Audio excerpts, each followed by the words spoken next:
Κυρίες και κύριοι, αγαπητές φίλες και φίλοι, απόψε είναι η Κυριακή 25 Ιουνίου του 2023. Ούτως ή άλλως είναι μια, ασχέτως του τι άποψη έχει ο καθένας για όλα αυτά, είναι μια μέρα ιστορική για τη χώρα, γιατί είναι η μέρα κατά την οποία οι Έλληνες πολίτες, με αυτό το σύστημα που ισχύει, πήγαν στις κάλπες και εξέλεξαν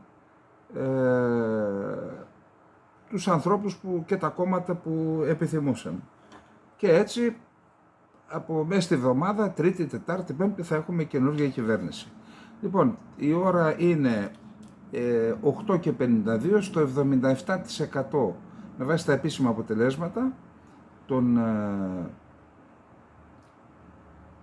στο 77% έχουμε. Η Νέα Δημοκρατία παίρνει 40,5, εκλέγει 158 βουλευτές.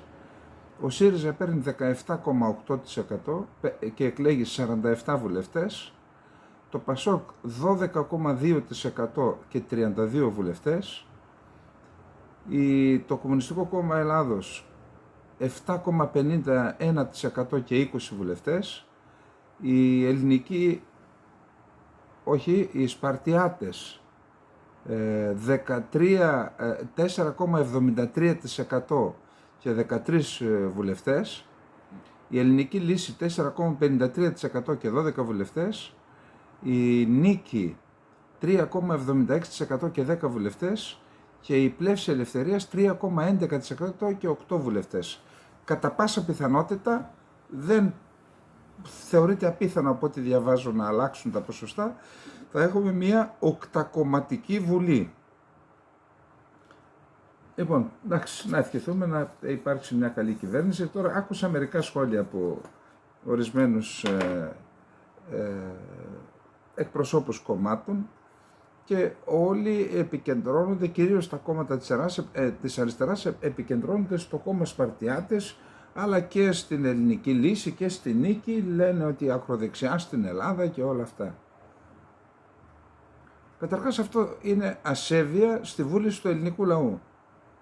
Κάτι θέλουν να δείξουν οι άνθρωποι. Δηλαδή, τι να κάνουμε, να εφεύρουμε πάλι τα γκουλάγκ και όσοι ψηφίζουν κόμματα που δεν μας αρέσουν, όσους ψηφίζουν κόμματα που δεν μας αρέσουν, να τους στέλνουμε στα γκουλάγκ για ψυχολογική υποστήριξη ή για ψυχιατρικές, αυτά θέλουνε. Και για ένα κομμάτι της ελληνικής κοινωνίας άκρα είναι και η αριστερά. Και θεωρούν, ασχέτως, εντάξει, οι άνθρωποι δεν, καταρχάς να ξεκαθαρίσουμε ότι είμαι αντίθετος σε οποιαδήποτε μορφή βίας, είτε πρακτικής βίας, είτε και φραστικής, δηλαδή η ύβριση και όλα αυτά, αλλά την ίδια στιγμή είμαι αντίθετος και στην πολιτική που σπέρνει μίσος, είτε ταξικό, είτε όλα αυτά τα πράγματα πρέπει να είναι έξω από την πολιτική. Η πολιτική εξημερώνει και εξανθρωπίζει. Δεν δηλητηριάζει τους ανθρώπους ούτε με μίσος, ούτε από εδώ ούτε από εκεί. Αλλά εν πάση περιπτώσει, εδώ υπάρχει ένα ζήτημα.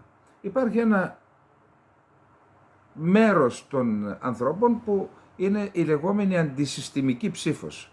Και αυτή είναι στους Σπαρτιάτες, δηλαδή στην Ελληνική Λύση, στην Νίκη και στην Πλεύση Ελευθερίας. Δηλαδή μαζεύουμε ένα περίπου 15% εδώ πέρα. Τι γίνεται εδώ πέρα, παραπάνω. Αυτό είναι ένα σημαντικό ποσοστό. Όσον αφορά τους Σπαρτιάτες, που τώρα Σπαρτιάτες λέγονται, είναι το κόμμα του Κασιδιάρη, έτσι. Εδώ υπάρχει ένα ζήτημα. Η κυβέρνηση και με την σύμφωνη γνώμη του ΠΑΣΟΚ, από ό,τι είδα, έβγαλε ένα νόμο, δεύτερο νόμο. Τι γίνεται τώρα, δεν κατηγορούμε τον Ερντογάν που απαγορεύει τα κόμματα των Κούρδων. Είναι λύση αυτή. Ορίστε τώρα, σας την έφεραν, τους κλείσατε την πόρτα, τους κλείσατε τον παράθυρο, μπήκαν από την καπνοδόχο. Τι θα κάνετε τώρα, πάλι ξανά δικαστήρια, ξανά απαγορεύσεις. Έτσι είναι. Ή θα στείλετε τους ψηφοφόρους. Δεν το καταλαβαίνετε ότι το ζήτημα δεν είναι ο Κασιδιάρης, ούτε η Χρυσή Αυγή, ούτε ξέρω εγώ ποιο άλλο κόμμα. Το ζήτημα είναι ότι υπάρχει στην κοινωνία αυτή η τάση. Αυτή η τάση γεννήθηκε για συγκεκριμένους λόγους. Αυτούς τους λόγους πρέπει να εξαλείψετε, για να είναι οι άνθρωποι να λένε «Α, τι δεν θέλω εγώ, θέλω αυτό αντί για αυτό που ξέρω εγώ». Επαναλαμβάνω, κάθετα αντίθετη σε είτε λεκτική βία είτε πρακτική βία εννοώ, αλλά αυτά είμαστε κάθετοι αντίθετοι. Κάθετοι αντίθετοι σε πολιτική και ρητορική μίσους, που όμως, να τονίσουμε, δεν είναι μόνο στη μια πλευρά, είναι και στην άλλη. Η Μολότοφ λέει, και τι κακό έχουν η Μολότοφ, ανάλογα με την ποια πλευρά, από την πλευρά που βρίσκεσαι. Αν είσαι από αυτούς που τους ρίχνουν δεν έχουν κακό, αν είσαι από αυτούς που τις τρώνε και πεθαίνουν, αυτή τι πολιτική είναι αυτή? Είναι πολιτική, δεν είναι άκρο αυτό? Και φυσικά οι πολίτες τιμωρούν, έτσι. Και θα δείτε ακόμα που θα πάει η ιστορία. Εν πάση περιπτώσει, αυτά είναι τα αποτελέσματα. Εγώ σας έχω πει την άποψή μου ότι αυτό το 15% του κόσμου, και βάλε και ένα 40% που δεν πάνε να ψηφίσει, δεν ξέρω πώς είναι η τέτοια. Και όλοι αυτοί τι είναι? Δεν ανησυχεί το πολιτικό σύστημα με αυτό? Ότι η πλειοψηφία του κόσμου τελικά δεν τους αποδέχεται. Αυτό δεν πρέπει να τους ανησυχεί? Δεν πρέπει να σταματήσουν την οικογενειοκρατία, την κομματοκρατία, τον διορισμό βουλευτών? Ξέρετε τι έγινε? Ζήτησε ένας φίλος από ένα νομό της Βόρειας Ελλάδας να είναι υποψήφιος βουλευτής. Άξιος άνθρωπος. Έχει υπηρετήσει σε κάποιες θέσεις αυτοδιοικητικές. Άξιος άνθρωπος της προσφοράς, εντιμότατος, και είπε θέλω ρε Σάββα, μπορείς να βοηθήσεις? Τέλος πάντων, προσπάθησα να κάνω κι εγώ κάτι, έχω κάποιους γνωστούς, δεν έχει σημασία σε ποιο κόμμα. Ξέρετε τι έγινε? Ο βουλευτής που ήταν, μόλις το άκουσε, κατάρχισε να βρίζει τους πάντες, να κάνει επανάσταση, θα την πληρώσετε, να εκβιάζει το κόμμα. Θα σας πω, και μια φορά πήγα, με κάλεσε κάποιος να μιλήσω στις Σέρρες, με κάλεσε έτσι, ούτε πήγα ούτε ήθελα, και ένας βουλευτής από εκεί πέρα έπιασε αυτόν που με κάλεσε, λέει γιατί τον καλείς τον Καρυτερίδη, λέει, θες, λέει, να φανεί εδώ, να βάλει υποψηφιότητα, να μην βγω εγώ? Αυτό δεν είναι πολιτική. Αυτό δεν είναι πολιτική.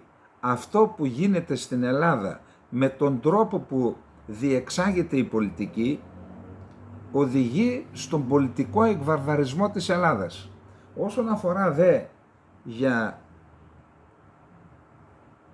το πόσο αποτελεσματικό είναι αυτό το πολιτικό σύστημα, απόδειξη είναι το κόμμα Σπαρτιάτες. Λένε στα χωριά μας μία παροιμία, άστον αυτόν δεν μπορεί να χωρίσει δυο γαϊδάρων άχυρα. Εάν τον βάλεις να χωρίσει δυο γαϊδάρων άχυρα, ορισμένοι ξέρουν μόνο αυτό. Άστον αυτόν δεν μπορεί να χωρίσει δυο γαϊδάρων άχυρα. Έχει και συνέχεια. Αν τον βάλεις να χωρίσει δυο γαϊδάρων άχυρα, ο ένας γάιδαρος θα ψοφήσει από την πείνα και ο άλλος θα ψοφήσει από το πολύ φαΐ. Αυτή είναι. Εγώ ξέρω και ποιοι κάναν τους νόμους και τις εισηγήσεις. Ενώ υπήρχαν άνθρωποι και μου λέγανε είναι αντισυνταγματικό, Σάβα. Άνθρωποι βουλευτές τώρα από το κυβερνών κόμμα. Άνθρωποι του χώρου της νομικής. Είναι αντισυνταγματικό. Παραβίασαν το Σύνταγμα μια-δυο φορές και τελικώς τι πέτυχαν? Και συγγνώμη, όλοι αυτοί που το έκαναν μπορούν τώρα αύριο να έχουν υπουργείο που θα έχουν και να αποφασίζουν για μας? Λοιπόν, αυτά ο Σταύρος τα χειρίζεται καλά. Οι βουλευτές πρέπει ως υποψηφιότητες να αναδεικνύονται από την κοινωνία. Οι εκλογικές περιφέρειες πρέπει να είναι μόνο εδρικές. Η κοινωνία να βάζει υποψηφιότητα όποιος θέλει και η κοινωνία να εγκρίνει τους υποψήφιους. Στις εκλογές η ίδια η κοινωνία να ψηφίζει και η κοινωνία να έχει το δικαίωμα ανα πάσα στιγμή της ανάκλησης. Έκανε κάτι? Να ρωτάει την κοινωνία για τις πράξεις και για τι ψηφίζει και όλα αυτά, και αν κινείται κόντρα στη βούληση της κοινωνίας να έχει τη δυνατότητα της ανάκλησης. Αν δεν πάμε σε αυτή την μορφή για να αναζωογονηθεί η πολιτική στην Ελλάδα και συνεχίσουμε με παππού, γιο, εγγονό, τώρα ετοιμάζουν και τα παιδιά τους, έτσι να ξέρετε, όταν τα παίρνουν κοντά τους στο φακό, μας δίνουν το μήνυμα. Ετοιμαστείτε να τους φάτε στη μάπα, να φάτε και τα παιδιά μας στη μάπα. Εντάξει, συγγνώμη, αυτό δεν είναι δημοκρατία. Αυτό το πράγμα που είναι σε εξέλιξη στη χώρα μας είναι υπεύθυνο, θα δείτε και παρακάτω γιατί το λέω, είναι υπεύθυνο για την καταστροφή της χώρας. Μπορεί να γίνονται κάποια θετικά βήματα, δεν λέω, δεν πρέπει να είμαστε ισοπεδωτικοί. Κάποια θετικά βήματα γίνονται και στην άμυνα και στο προσφυγικό μεταναστευτικό και στην οικονομία, αλλά το υπόβαθρο είναι σάπιο.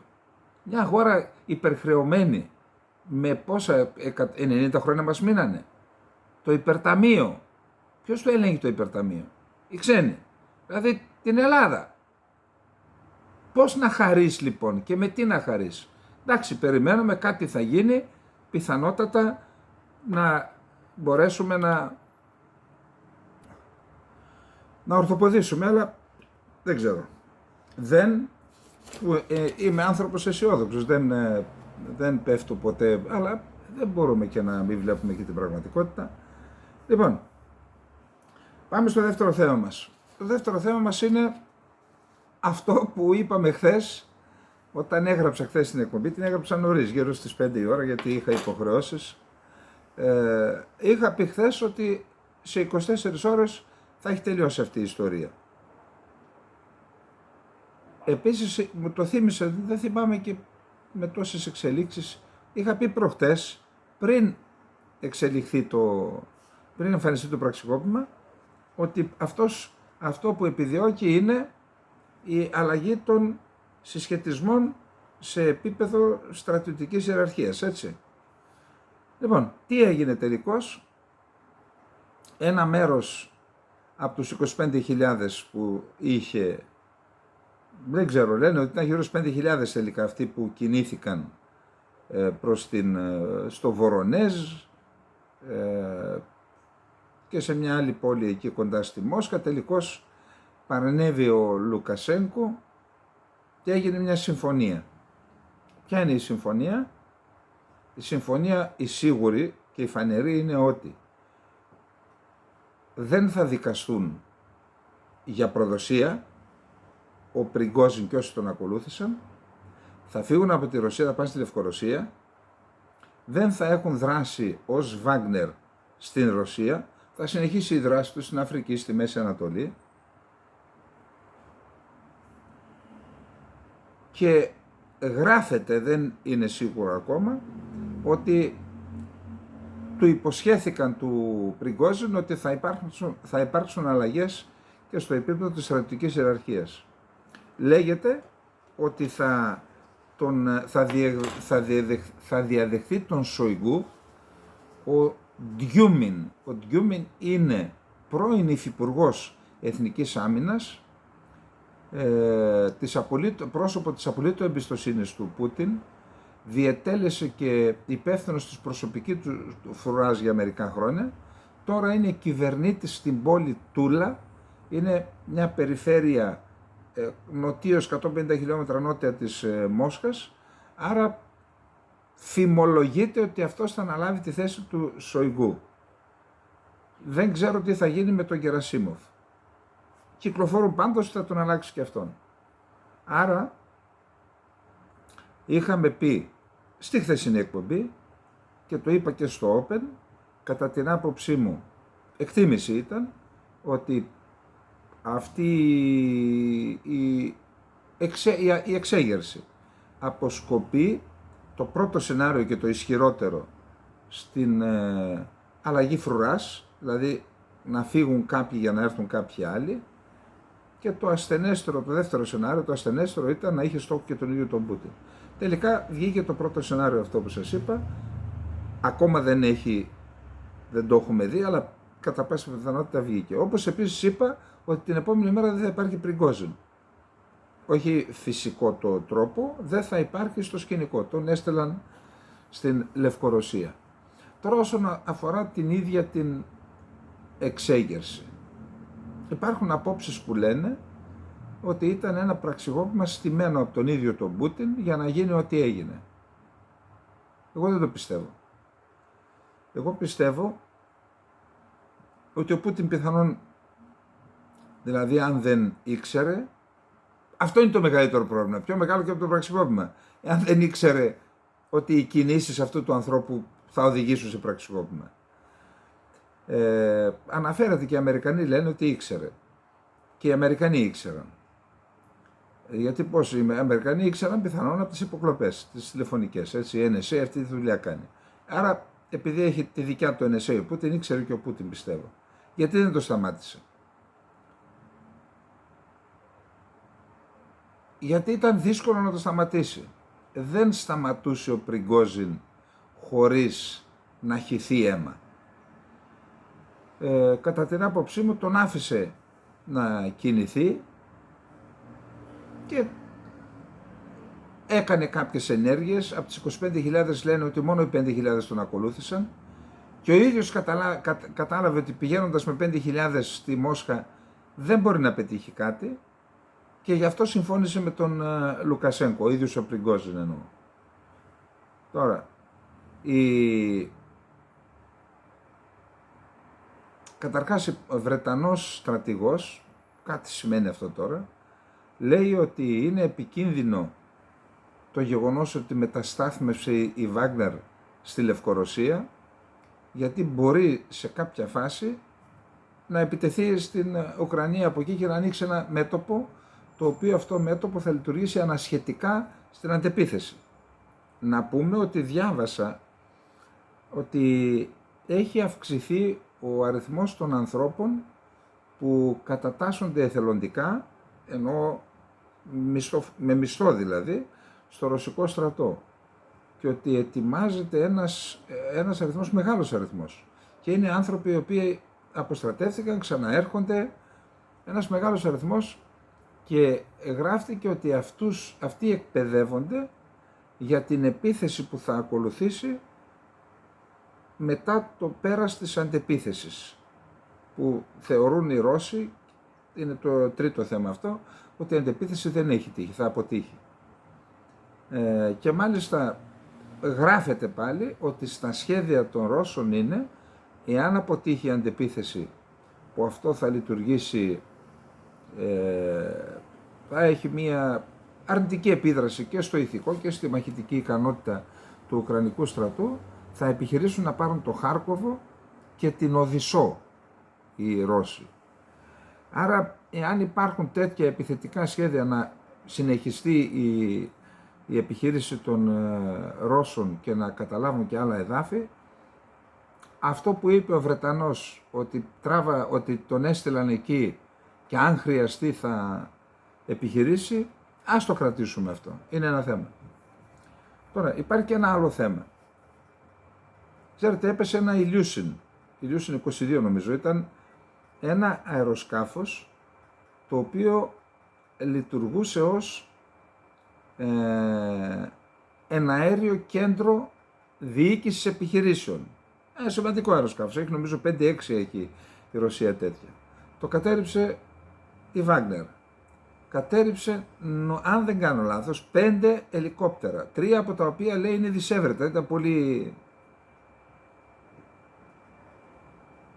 Στο Ilyushin ήταν οκταμελές το πλήρωμα, πιθανότητα υπήρχαν και κάποιοι υψηλόβαθμοι αξιωματικοί. Το γεγονός λοιπόν ότι έχουμε τόσους νεκρούς, το γεγονός ότι υπάρχουν απόψεις που λένε ότι η θέση του Πούτιν ενισχύθηκε, ισχυροποιήθηκε. Εγώ δεν το πιστεύω. Εγώ πιστεύω ότι η εικόνα της Ρωσίας καταρακώθηκε και η εικόνα και του ίδιου του Πούτιν καταρακώθηκε. Μια χώρα στην οποία συμβαίνουν τέτοια πράγματα δεν απολαμβάνει υπόλοιψης, δεν την υπολείπτεται ο κόσμος. Δηλαδή είχαν τόσα πράγματα εις βάρος της Ρωσίας, τώρα προσθέθηκαν και αυτά. Και μάλιστα ο Blinken λέει, το έργο δεν τελείωσε ακόμα, θα δούμε λέει και άλλες φάσεις του έργου. Δεν ξέρω τι εννοούσε, αλλά έκανε μια τέτοια συμβιλική δήλωση. Εν πάση περιπτώσει, η κρίση σε πολύ μεγάλο βαθμό κατά την άποψή μου έχει όλο τελειώσει.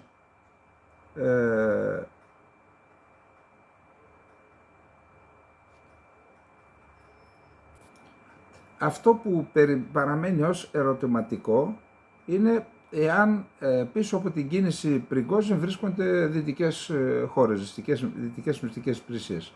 Θα το δούμε, δεν ξέρουμε πώς και τι. Εν πάση περιπτώσει, σε γενικές γραμμές αυτό είχαμε να πούμε για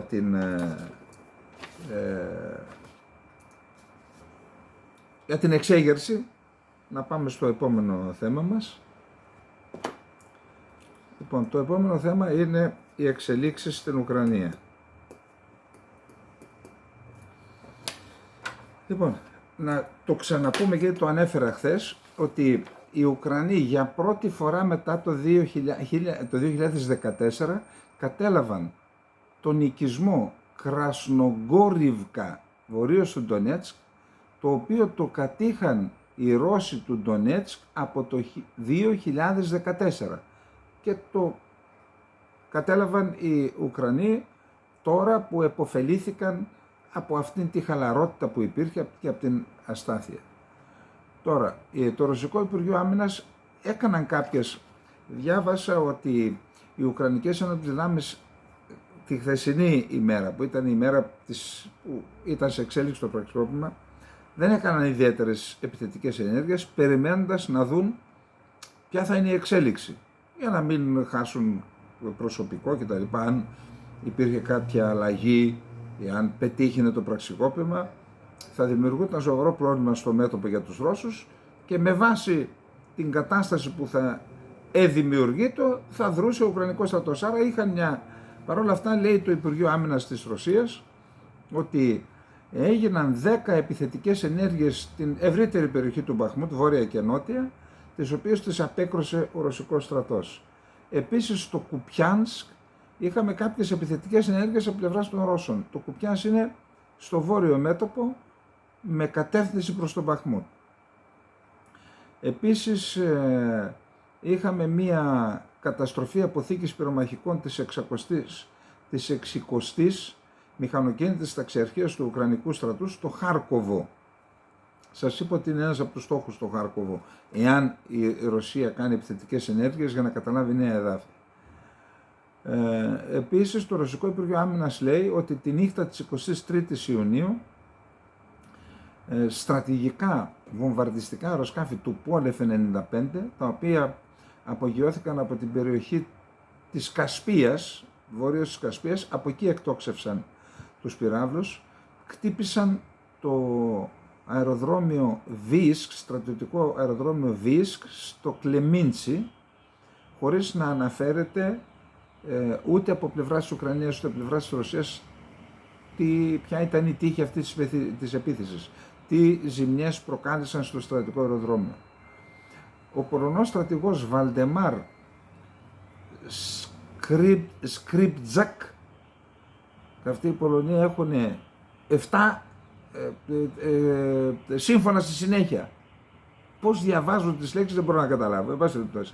Ο Πολωνός στρατηγός Βαλντεμάρ Σκριπτζακ είπε ότι η Ουκρανική αντεπίθεση θα τελειώσει σε 2 εβδομάδες. Πέραν των 2 εβδομάδων δεν θα μπορέσουν να συνεχίσουν, γιατί οι απώλειές τους είναι μεγάλες και δεν υπάρχει προοπτική συνέχισης αυτής της επίθεσης. Αν τη συνεχίζουν δεν υπάρχει προοπτική νίκης, ίσα ίσα καταστροφής. Η Bild έγραψε, η γερμανική εφημερίδα, ότι η Ουκρανική αντεπίθεση είναι αργή και υποτονική, δηλαδή χωρίς ιδιαίτερα αποτελέσματα εδαφικά. Γιατί δεν έχει ισχυρή αεράμινα η Ουκρανία και δεν έχει ισχυρή αεροπορία. Αυτά τα έχουμε πει και εμείς, εντάξει, τα λένε και οι Γερμανοί. Ο Γερμάκ από το γραφείο του Ζελένσκι, σύμβουλος του, αναφέρει ότι η Ουκρανία έχει κάνει επαφές με μια σειρά από χώρες για να γίνει μια σύνοδος κορυφής με αντικείμενο την παγκόσμια ειρήνη. Η Ουκρανική κυβέρνηση έχει κάνει μέχρι στιγμής επαφές με τη Βραζιλία, το Ηνωμένο Βασίλειο, τη Δανία, την Ευρωπαϊκή Ένωση, την Ιταλία, τον Καναδά, την Ινδία, τη Γερμανία, την Νότιο Αφρική, τη Σαουδική Αραβία, τις Ηνωμένες Πολιτείες της Αμερικής, την Τουρκία, τη Γαλλία και την Ιαπωνία. Εγώ έχω να κάνω 2 παρατηρήσεις. Πρώτον, η Ελλάδα δεν είναι πουθενά. Τι γίνεται? Η Ελλάδα θα έπρεπε να είναι κανονικά η γέφυρα μεταξύ της Ρωσίας και της Ουκρανίας.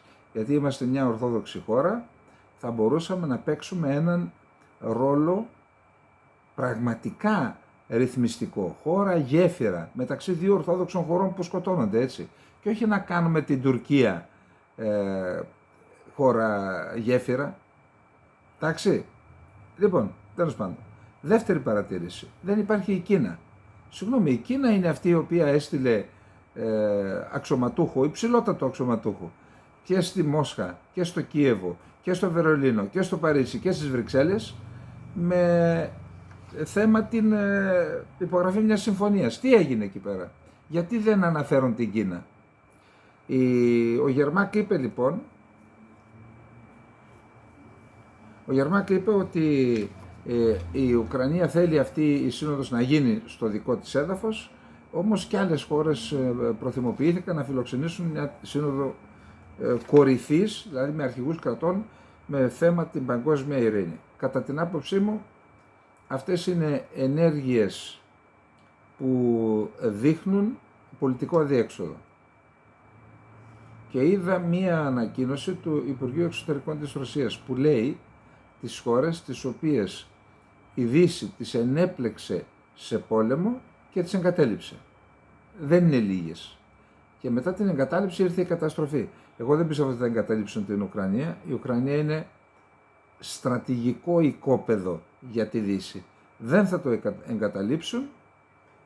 Απλώς, εάν η Ρωσία επιμείνει ότι και για αυτήν είναι στρατηγικό οικόπεδο και ότι όντως η απειλή που θα δέχεται από την Ουκρανία σε περίπτωση που γίνει χώρα μέλος του ΝΑΤΟ και έχει και πυράβλους και στρατεύματα του ΝΑΤΟ, εάν η απειλή αυτή είναι στρατηγική, η Ρωσία θα τα δώσει και αυτή όλα. Και όταν λέω όλα, εννοώ όλα. Άρα θα δούμε. Πάντως αυτή η παγκόσμια ειρήνη και με τον τρόπο που το βάζουν, θεωρώ ότι είναι ένδειξη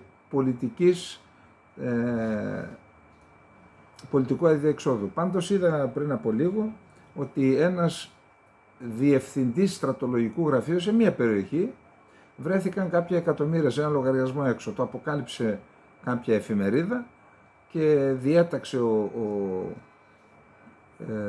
Ζελένσκι καταρχάς πήρε μέτρα εναντίον του για όλα τα στρατολογικά γραφεία. Τι γίνεται εκεί? Επειδή υπάρχουν επιστρατεύσεις, όσοι έχουν λεφτά πληρώνουν τον διοικητή του διευθυντή του στρατολογικού γραφείου και εντάξει, αυτά θα μου πείτε γίνονται και αλλού, δεν γίνονται μόνο εκεί. Λοιπόν, πάμε στο επόμενο θέμα μας. Επόμενο θέμα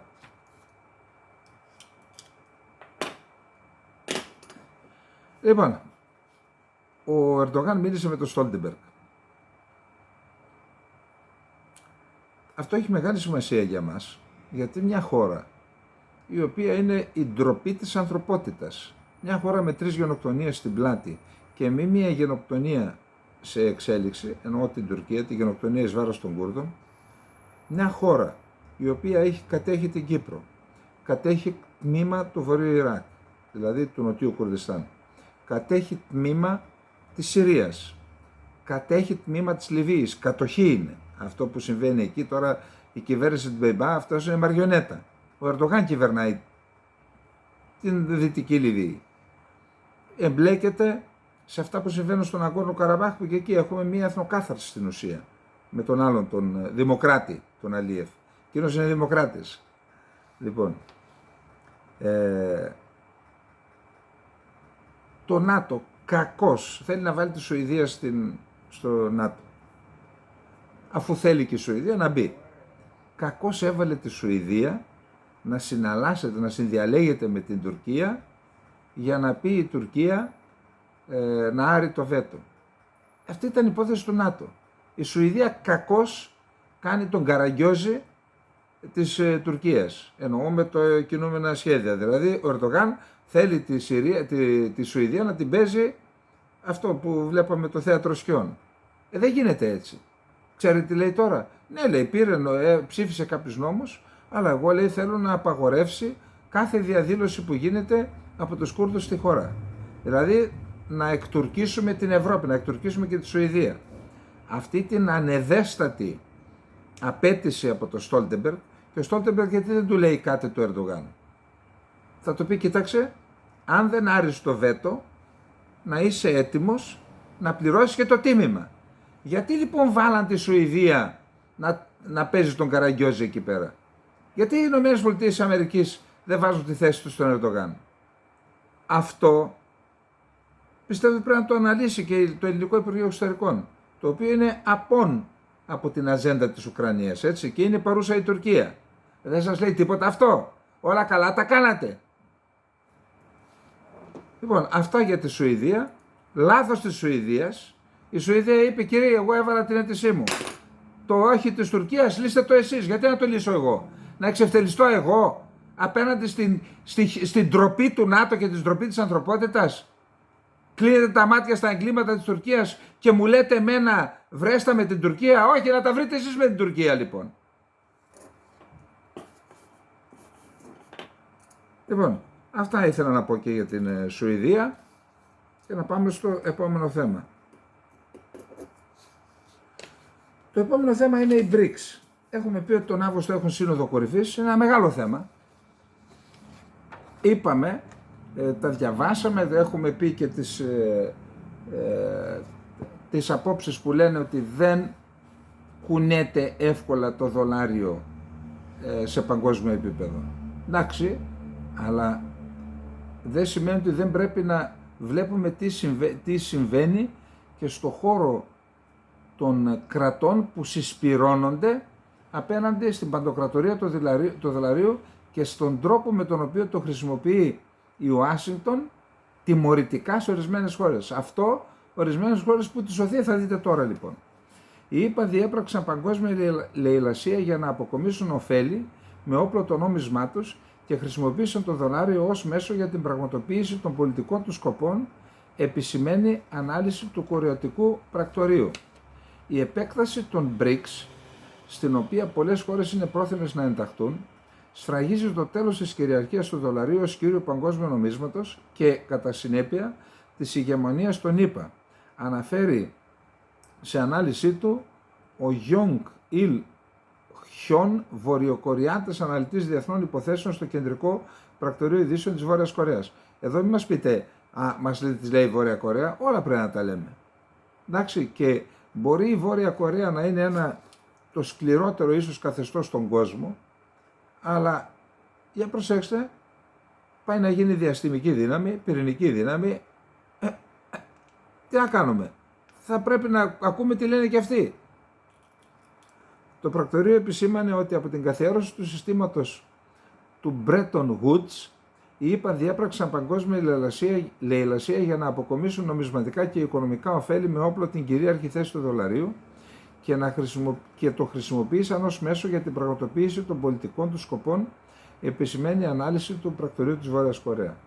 Είναι γνωστό ότι το διεθνές νομισματικό σύστημα που βασίζεται στο δολάριο αποτελεί τον έναν από τους δύο πυλώνες που στηρίζουν την κυριαρχία των ΗΠΑ στον κόσμο, με τον δεύτερο να είναι τα στρατιωτικά μέσα, τόνισε ο Τζονγκ Ιλ Χιόν. Κατά τη γνώμη του, για σχεδόν έναν αιώνα οι ΗΠΑ έχουν καταφέρει σε κάθε μέσο και μέθοδο για να διατηρήσουν την υπεροχή του δολαρίου ως βασικού, έχουν καταφύγει σε κάθε μέσο και μέθοδο για να διατηρήσουν την υπεροχή του δολαρίου ως βασικού νομίσματος, ιδίως διαπράττοντας απεχθείς πράξεις όπως η επιβολή κυρώσεων σε χώρες που δεν αρέσουν στις ΗΠΑ. Ο Βορειοκορεάτης δημοσιογράφος αναλυτής επισημαίνει ότι χαρακτηριστικό παράδειγμα μιας τέτοιας πολιτικής ήταν οι οικονομικές κυρώσεις κατά της Ρωσίας για την εισβολή στην Ουκρανία, αλλά αυτή η πολιτική αμερικανικού τσεκουριού απλά πετσοκόβει τα πόδια των ίδιων των ΗΠΑ. Η Ρωσία έχει μειώσει σημαντικά την εξάρτηση από το δολάριο, εισάγοντας το εθνικό της νόμισμα αντί για το δολάριο στις συναλλαγές με άλλες χώρες, συμπεριλαμβανομένες της Κίνας και της Ινδίας, και τα κράτη-μέλη των BRICS έχουν δώσει όθηση στην ανάπτυξη νέου διεθνούς νομίσματος που θα αντικαταστήσει το δολάριο ΗΠΑ στο αμοιβαίο εμπόριο, επισήμανε ο Βορειοκορεάτης αναλυτής. Η πραγματικότητα αποδεικνύει ότι είναι οι υψηλές και αυθαίρετες πρακτικές των ΗΠΑ που προσπαθούν να διατηρήσουν την παγκόσμια υπεροχή τους, που επιτάχυναν τις παγκόσμιες κινήσεις για μποϊκοτάρισμα του δολαρίου, όθησαν την εγκαθίδρυση ενός νέου νομισματικού συστήματος και ενθάρρυναν πολλές χώρες να προσχωρήσουν στις BRICS. Η άνευ προηγουμένου διεθνής κινήσεις του περιορισμού της χρήσης του δολαρίου και η τάση πολλών χωρών να ενταχθούν στις BRICS επιταχύνουν το τέλος του δολαρίου ως βασικού νομίσματος και το τέλος του ηγεμονισμού των ΗΠΑ. Σύμφωνα με αυτό, συνεχίζει ο δημοσιογράφος. Η Νότια Αφρική ανέλαβε την προεδρία των BRICS την 1η Ιανουαρίου του 2023. Η Ρωσία θα αναλάβει την προεδρία του οργανισμού το 2024. Η Αλγερία, η Αργεντινή και το Ιράν έχουν ήδη υποβάλει αίτηση για να ενταχθούν στην ομάδα, με τη Σαουδική Αραβία, την Τουρκία και την Αίγυπτο επίσης να εκδηλώνουν ενδιαφέρον για ένταξη. Σύμφωνα με τον βοηθό του Κρεμλίνου Γιούριο Σακόφ, οι BRICS κατακλείζονται από αιτήσεις από άλλες χώρες που θέλουν να συμμετάσχουν σε κοινές εργασίες, αλλά το θέμα πρέπει να εξεταστεί σοβαρά. Ο Ρώσος αναπληρωτής υπουργός εξωτερικών Σεργέη Ριάπκοφ δήλωσε στο ΤΑΣ ότι ο αριθμός των χωρών που επιθυμούν να ενταχθούν στους BRICS αυξάνεται και έχει ήδη φτάσει σχεδόν τις 2 δεκάδες, 24 χώρες. Λοιπόν, επειδή από μικρό και από τρελό μαθαίνεις την αλήθεια και επειδή αυτά που είπε ο Βορειοκορεάτης είναι επιχειρήματα που κυκλοφορούν στις χώρες που φοβούνται ότι θα πέσει η τσεκουριά είτε των κυρώσεων είτε από τις ΗΠΑ, αυτά είναι τα επιχειρήματα που διακινούνται σε έναν άλλο κόσμο και λειτουργούν συσπηρωτικά στους BRICS. Λοιπόν, πάμε τώρα στο επόμενο θέμα που αφορά και τη χώρα μας. Να το ξαναπούμε, να το ξαναπούμε. Και ευτυχώς υπάρχουν γραπτά και τηλεοπτικά. Είχαμε προειδοποιήσει τον κύριο Κατρούγκαλο, Υπουργό Εξωτερικών του ΣΥΡΙΖΑ, ότι ετοιμάζεται τουρκολιβικό μνημόνιο. Είχαμε προειδοποιήσει μετά και το Δένδια. Από τον Ιανουάριο υπάρχει άρθρο του ομιλούντος για τη Λιβύη, ότι ετοιμάζουν αυτό. Και υπογράφηκε το Νοέμβριο. Και υπάρχουν και ανοιχτές επιστολές στον Κατρούγκαλο, κάνε κάτι. Μετά στο Δένδια. Μάλιστα νομίζω δεν ξέρω τώρα που ήμουν στον Αντένα, είχα πει να πάρει ένα ταχύπλο Δένδιας, αν δεν μπορεί να πάρει αεροπλάνο, γιατί τότε δεν ξέρω, δεν υπήρχαν αεροπλάνο νομίζω, και να πάει στην Τρίπολη να σταματήσει αυτή την καταστροφή που έρχεται. Τελικά το τουρκολιβικό μνημόνιο ήρθε και το ρουφήξαμε. Δεν υπάρχουν ευθύνες γι' αυτό. Και ξέρετε τι έκανε η Ελλάδα? Απέλασε το Λίβιο πρέσβη. Συγγνώμη, 2 χώρες του υπέγραψαν. Η Τουρκία και η Λιβύη. Γιατί απελάβνεις, βαράς το σαμάρι και δεν βαράς το γάιδαρο?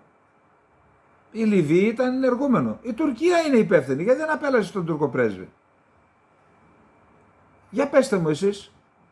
Και μετά ο κόσμος τα βλέπει αυτά, δεν εμπιστεύεται το σύστημα και είτε δεν πάει να ψηφίσει, είτε ψηφίζει αυτά που λένε ότι είναι αντισυστημικά. Από τότε, εάν το τουρκολιβικό μνημόνιο εφαρμοστεί, θα είναι μια καταστροφή για την, de facto από την Τουρκία, θα είναι μια καταστροφή για την Ελλάδα, η μεγαλύτερη μετά τη Μικρασιατική καταστροφή. Αυτό θα το αναλύσουμε άλλη φορά. Έχουμε κάποιες κινήσεις λοιπόν στη Λιβύη. Καταρχάς είδα ότι ο Χαφτάρ για πρώτη φορά νομίζω πήγε στην Τρίπολη, προχθές. Ενώ την Τρίπολη την πολιορκούσαν να την καταλάβει, έτσι. Τώρα δεν ξέρω τι γίνεται εκεί. Για να δούμε. Ο μεταβατικός επικεφαλής της κυβέρνησης της Λιβύης, υπάρχουν 2 κυβερνήσεις. Η μία είναι η κυβέρνηση του Ντουέιμπα, αυτό το ενεργούμενο, η μαριονέτα του Ερντογάν, που η Βουλή, που είναι το μόνο όργανο αντιπροσωπευτικό, τη θεωρεί παράνομη, η διεθνής κοινότητα εκείνη θεωρεί νόμιμη, δυστυχώς και η Ιταλία, με αυτήν υπογράφει συμφωνίες. Η Βουλή λοιπόν έχει κάνει άλλη κυβέρνηση. Παράλληλη κυβέρνηση την είχε ο Φετγί Μπάσαγα, ένας, έχουμε εκεί αυτόν πολλά γράμματα για τη γούνα του, και εν πάση περιπτώσει τον καθαίρεσαν αυτόν και έβαλαν ένα καινούριο, τον πρώην Υπουργό Οικονομικών, τον Οσάμα Χαμάτ, τον έχουν πρωθυπουργό τώρα. Ο μεταβατικός λοιπόν επικεφαλής της παράλληλης κυβέρνησης, Οσάμα Χαμάτ, τονίζει ότι είναι έτοιμος να εμποδίσει την εξαγωγή πετρελαίου και αερίου, αξιώνοντας να υπάρξει κατάσχεση των εσόδων που διαχειρίζεται η κυβέρνηση της μαριονέτας του Ερντογάν. Υπόψη ότι το περίπου το 80% των πετρελαιοπηγών και των αποθεμάτων και των αγωγών βρίσκονται στην πλευρά του Χαφτάρ. Και εκεί έχει γίνει μια συμφωνία, συνεχίζονται οι εξαγωγές, τα έσοδα πηγαίνουν στον Μπέιμπα και αυτός κάνει διασπάθηση και γι' αυτό κατηγορείται. Η παράλληλη κυβέρνηση που είναι εγκατεστημένη στην Ανατολική Λιβύη απείλησε χθες Σάββατο βράδυ ότι θα αναστείλει τις εξαγωγές υδρογονανθράκων, της κυριότερης πηγής προσόδων της χώρας, κατηγορώντας την αντίπαλη που έχει έδρα την Τρίπολη και αναγνωρίζεται από τον ΟΗΕ για κατασπατάληση των χρημάτων από τις πωλήσεις πετρελαίου. Οι κυριότεροι τερματικοί σταθμοί από όπου εξάγεται το πετρέλαιο της Λιβύης βρίσκονται στο ανατολικό τμήμα της χώρας, αχανή περιοχή υπό τον έλεγχο της παράλληλης κυβέρνησης, την οποία υποστηρίζει ο στρατάρχης Χαφτάρ. Τα έσοδα από τις εξαγωγές πετρελαίου διαχειρίζεται η Εθνική Επιχείρηση Πετρελαίου και η Κεντρική Τράπεζα της Λιβύης με έδρα την Τρίπολη, όπου βρίσκεται η κυβέρνηση του Μπέιμπα, της μαριονέτας του Ερντογάν. Σε ανακοίνωσή του, αντίγραφο της οποίας περιήλθε στο γαλλικό πρακτορείο, ο μεταβατικός επικεφαλής της παράλληλης κυβέρνησης Οσάμα Χαμάντ τονίζει ότι είναι έτοιμος να εμποδίσει την εξαγωγή πετρελαίου και αερίου, αξιώνοντας να έχει έλεγχο στα έσοδα. Απειλεί επίσης να προσφύγει στη δικαιοσύνη προκειμένου να οριστεί δικαστικός διαχειριστής που θα χειρίζεται τα κεφάλαια που θα κατασχεθούν. Αναφερόμενο σε έκθεση της Λιβικής Αρχής Διοικητικού Ελέγχου, η οποία είναι αρμόδια για τη διαχείριση του κρατικού προϋπολογισμού, είπε ότι διαπιστώθηκαν κατάφορες παραβιάσεις από την κυβέρνηση του Μπέιμπα όσον αφορά τα δημόσια κεφάλαια, το δημόσιο χρήμα. Τόνισε την κατασπατάληση δισεκατομμυρίων για πράγματα που δεν αποτελούν προτεραιότητα με δεδομένη την κατάσταση της χώρας σήμερα. Η έκθεση δεν έχει δημοσιοποιηθεί επίσημα, αλλά το περιεχόμενό της κυκλοφόρησε σε ιστοτόπους κοινωνικής δικτύωσης, προκαλώντας έντονες αντιδράσεις. Το γαλλικό πρακτορείο με τη σειρά του σημειώνει ότι δεν είναι σε θέση να επαληθεύσει εάν το υλικό, η έκθεση δηλαδή της αρχής διοικητικού ελέγχου, αν είναι αυθεντική. Η Λιβύη, η χώρα με τα μεγαλύτερα αποθέματα πετρελαίου σε όλη την Αφρική, παραμένει βυθισμένη στο χάος μετά την ανατροπή του Καντάφη το 2011 και συνεχίζει να ταλανίζεται από τις συγκρούσεις ανάμεσα στις αρχές στο ανατολικό και το δυτικό τμήμα. Έκτοτε, οι τερματικοί πετρελαϊκοί σταθμοί της χώρας της Βόρειας Αφρικής έχουν αποκλειστεί επανειλημμένα από την κυβέρνηση Χαφτάρ και ζητούν μερίδιο από τα έσοδα. Τη 16η Μαΐου το Κοινοβούλιο, με έδρα το ανατολικό τμήμα της χώρας, απομάκρυνε τον προηγούμενο επικεφαλής της παράλληλης κυβέρνησης, το Φετκί Μπάσαγα, και ονόμασε τον Υπουργό Οικονομικών Οσάμα Χαμάντ μεταβατικό πρωθυπουργό. Αυτά γίνονται στη Λιβύη. Είδα κάποιες κινήσεις της Ελλάδας σε επιχειρηματικό επίπεδο, θετικές είναι, δεν θέλω να πω τίποτα άλλο. Τα καλά τα λέμε, μπράβο. Πάμε στο επόμενο θέμα. Το επόμενο θέμα είναι η Συρία. Τη μέρα που ήταν σε εξέλιξη το πραξικόπημα, η Ρωσία και η Συρία έκαναν τους ισχυρότερους βομβαρδισμούς των τελευταίων μηνών. Ρωσικά μαχητικά αεροσκάφη βομβάρδισαν σήμερα πόλεις κοντά στο Ιντλίμπ, στα βορειοδυτικά της Συρίας. Από τους βομβαρδισμούς σκοτώθηκαν τουλάχιστον 9 άμαχοι και δεκάδες τραυματίστηκαν σε μια κλιμάκωση της βίας στο τελευταίο προπύργιο της αντιπολίτευσης, ποια αντιπολίτευσης, του άντρου των τρομοκρατικών οργανώσεων που βρήκαν καταφύγιο στο Ιντλίμπ. Οι οποίες τρομοκρατικές οργανώσεις υποστηρίζονται από την Τουρκία και υπάρχει και τουρκικός στρατός εκεί. Και κάποια στιγμή έφαγαν και ένα βομβαρδισμό από τους Ρώσους με 105 νεκρούς. 36 λένε οι Τούρκοι, 105 λένε οι άλλες πηγές, εκεί στο Ιντλίμπ. Και δεν έβγαλαν σημουδιά από τους Ρώσους, έτσι. Γιατί λέει βρέθηκαν σε λάθος χώρο. Αλλού είπαμε να είστε και αλλού βρεθήκατε. Τα μαχητικά αεροσκάφη πραγματοποίησαν υπερπτήσεις σε μεγάλο ύψος, με τα κέντρα παρακολούθησης της αέρειας κίνησης να δηλώνουν ότι πρόκειται για μαχητικά Σουχόι, ενώ έκαναν ρήψη βομβών σε μια αγορά στο Τζίζδ Αλ Σουγκούρ, στο αεροδρόμιο της Λατάκιας, εδρεύουν Σουχόι 34 και Σουχόι 35. Η αγορά εκεί που έπεσαν οι βόμβες ήταν γεμάτη από καταστηματάρχες εν ώψη του μουσουλμανικού εορτασμού, με συνέπεια το θάνατο τουλάχιστον 9 ανθρώπων και τον τραυματισμό άλλων 30. Σύμφωνα με τα όσα ανακοίνωσε η εθελοντική οργάνωση Λευκά Κράνη, που δραστηριοποιείται στις περιοχές της Συρίας, οι βομβαρδισμοί δεν είχαν στρατιωτικό στόχο και έγιναν σε πολιτικό στόχο. Επίσης είχαμε βομβαρδισμούς του Συριακού πυροβολικού, πάλι σε στόχους Ισλαμιστικών τρομοκρατικών οργανώσεων, χωρίς να μπορούμε να πούμε τώρα τι ακριβώς σημαίνει αυτό. Προσωπική εκτίμηση ότι αυτό σχετίζεται με τον οδικό χάρτη που έχουν συμφωνήσει στην Αστάνα, προχθές σας το είπα. Το Καζακστάν είπε τέλος, δεν ξαναγίνεται στην Αστάνα, κάντε τα λέει στις χώρες σας τα υπόλοιπα. Εν πάση περιπτώσει, αυτός που ο οδικός χάρτης που συμφωνήθηκε, τι προβλέπει? Την πλήρη εξουδετερώση των τρομοκρατικών οργανώσεων που δρούν, και επειδή δεν μπορεί να το κάνει η Τουρκία, το συμφώνησε η Τουρκία και κλείνει τα μάτια για να το κάνει η Ρωσία και η Συρία. Θα παρακολουθούμε, το θέμα είναι πολύ σημαντικό για την ασφάλεια της Κύπρου και της Ελλάδας. Πολύ σημαντικό. Πάμε στο επόμενο θέμα.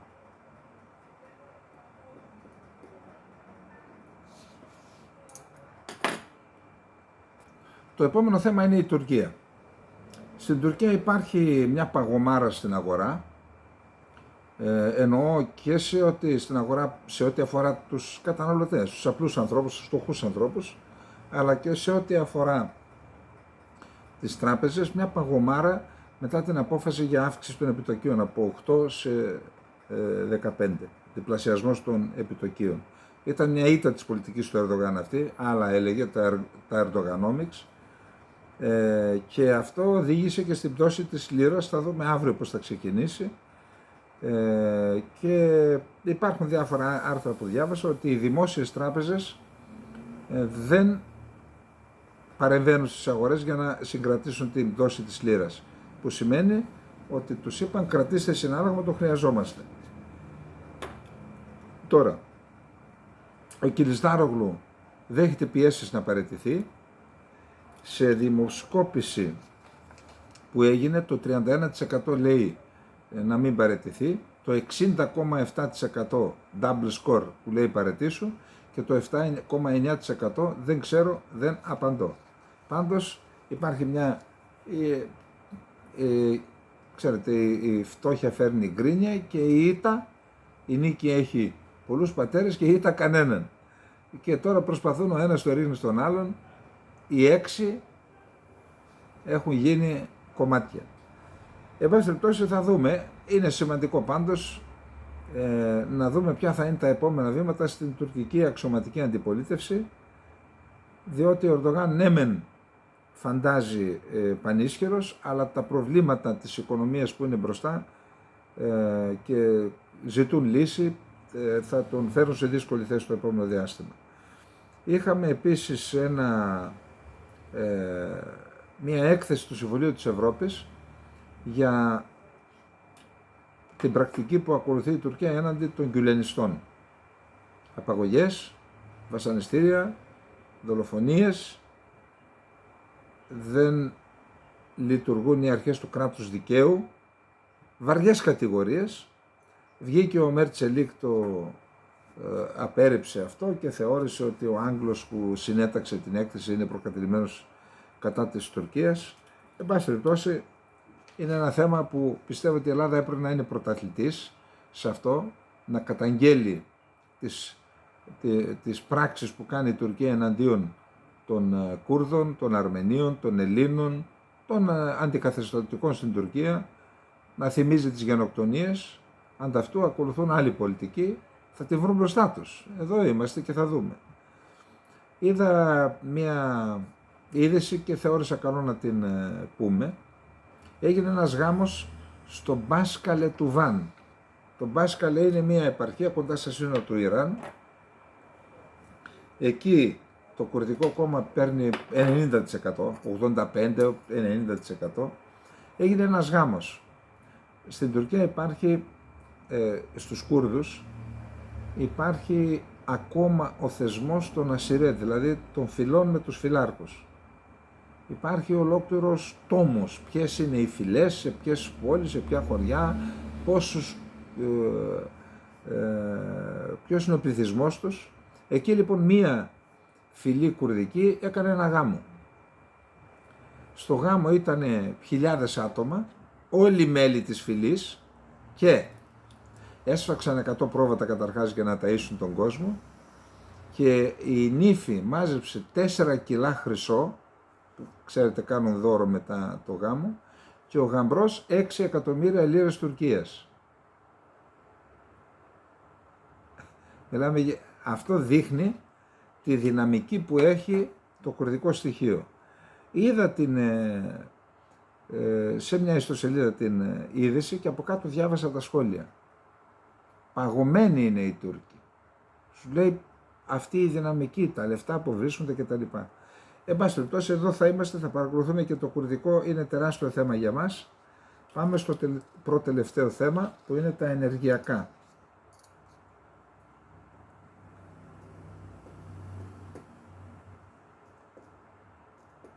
Ενεργειακά. Ποιο είναι το θέμα? Η επίσκεψη Νετανιάχου στην Τουρκία. Για να δούμε τι λέει ο Φιντικάκης ο Γιώργης, ο φίλος μας από το Liberal. Οι 3 χαμένοι προεκλογικοί μήνες σε μια συγκυρία όπου στην Ανατολική Μεσόγειο καταγράφεται έντονη κινητικότητα σε διπλωματικό και ενεργειακό επίπεδο, αναγκάζουν τη νέα κυβέρνηση να τρέξει. Το comeback επιβάλλεται να γίνει άμεσα την ελληνική κυβέρνηση και να αποτελέσει πρώτη προτεραιότητα για την Αθήνα, εφόσον θέλει να ξαναμπεί δυναμικά στο ενεργειακό παιχνίδι της περιοχής, όπου καταγράφεται σημαντική κινητικότητα από όλους τους παίκτες. Τελευταία εξέλιξη, η είδηση ότι επίκειται συνάντηση τον Ιούλιο ανάμεσα στον Πρωθυπουργό του Ισραήλ Νετανιάχου και τον Ερντογάν, σε μια προσπάθεια των δύο χωρών να βελτιώσουν τις διμερείς τους σχέσεις. Δεν γίνεται για βελτίωση αυτή, υπάρχει θέμα εκεί. Επιβεβαιώνοντας πρόσφατα δημοσιεύματα Ισραηλινών μέσων, το Bloomberg αναφέρει ότι στην ατζέντα συμπεριλαμβάνεται και η πιθανότητα έναρξης μεταφοράς Ισραηλινού φυσικού αερίου στην Τουρκία. Τα θυμάσαι τα χέρια, το ένα πάνω στο άλλο. Λοιπόν,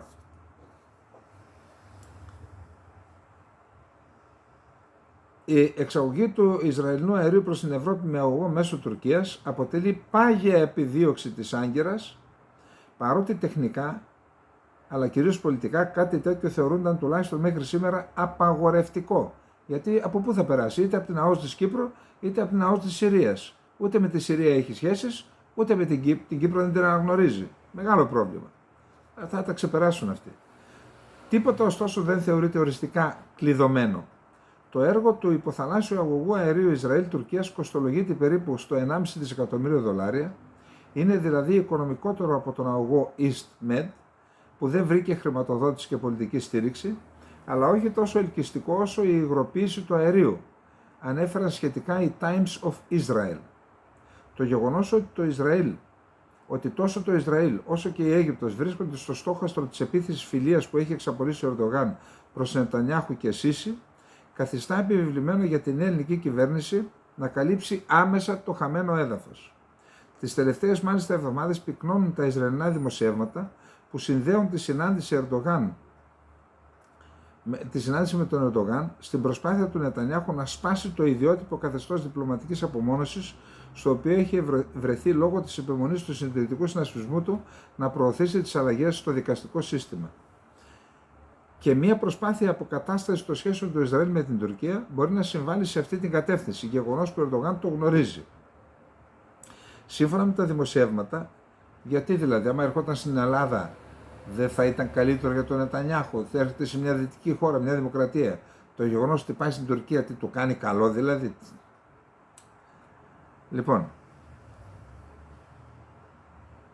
σύμφωνα με τα δημοσιεύματα, ο Τούρκος πρόεδρος έχει θέσει ως όρο και προϋπόθεση για μια συνάντηση με τον Νετανιάχου να υπάρξει μια θετική είδηση για την ενεργειακή συνεργασία των δύο χωρών στην κατεύθυνση της μεταφοράς αγωγό δηλαδή θέλει. Τι θέλει πρώτα? Κάνε μια δήλωση για τον αγωγό και μετά θα σε δω, λέει στον Νετανιάχου. Τράβα να τον δεις, Νετανιάχου.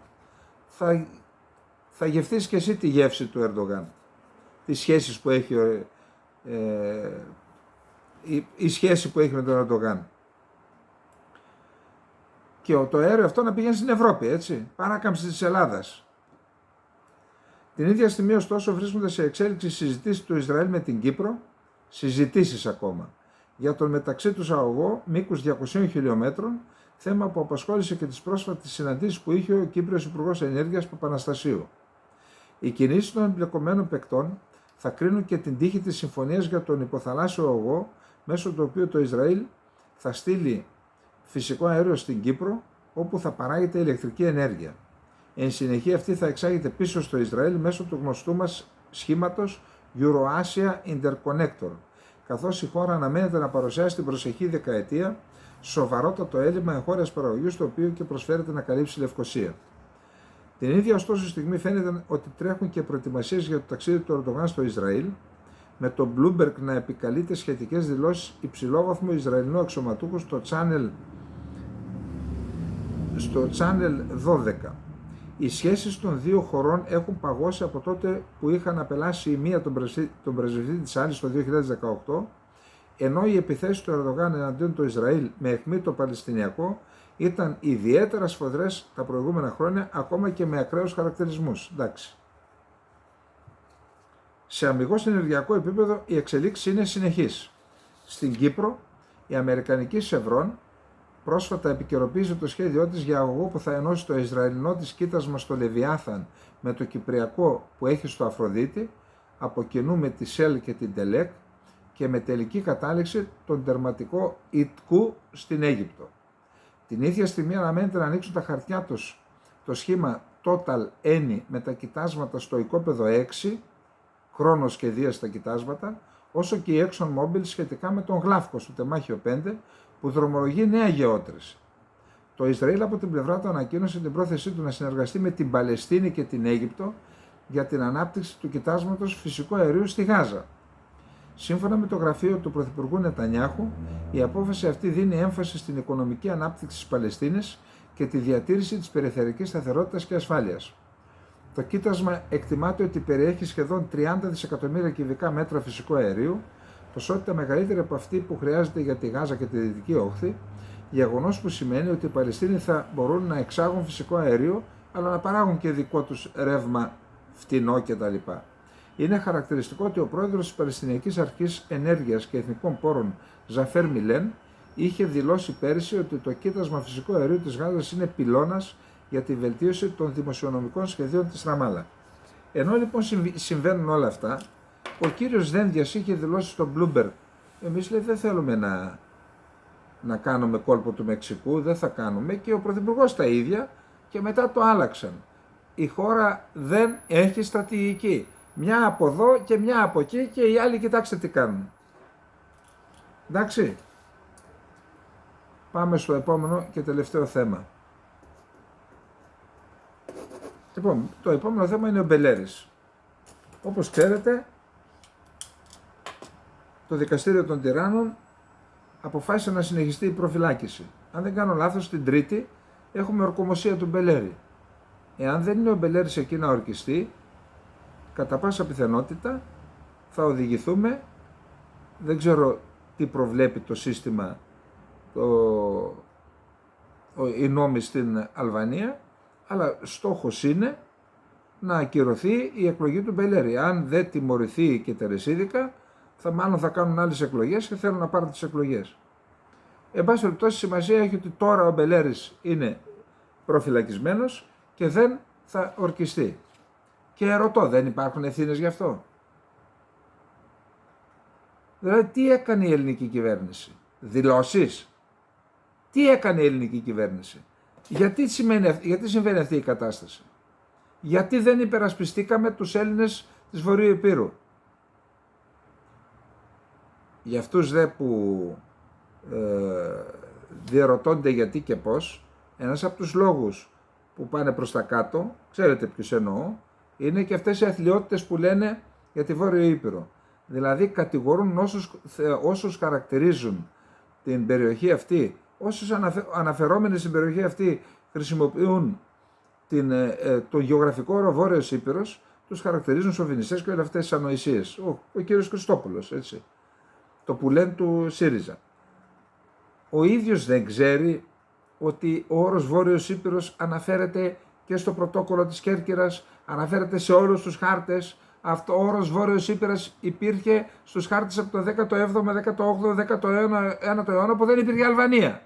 Δηλαδή όταν δημιουργήθηκε η Αλβανία έσβησε η γεωγραφία. Αμφισβητεί κανείς ότι είναι Νότια Αλβανία ή Βόρειος Ήπειρος? Γιατί να μην χρησιμοποιούμε τη λέξη Βόρειος Ήπειρος? Και τι είπε και ο ίδιος? Ξέρετε τι είπε? Όταν λέει έδιωξαν οι Έλληνες τους Σάμιδες, έπρεπε να διώξουν και οι Αλβανοί. Αυτά διάβασα, δεν άκουσα και ο ίδιος, μην τον αδεκώ τον άνθρωπο. Σύμφωνα με αυτά που διάβασα, ότι έπρεπε και οι Αλβανοί να διώξουν τους Έλληνες Βορείου Υπήρου. Πάρε λόγια και τράβα στο παζάρι που λένε στο χωριό μου. Δηλαδή, δεν ξέρει αυτός πως έμειναν οι Σάμιδες στην Ελλάδα?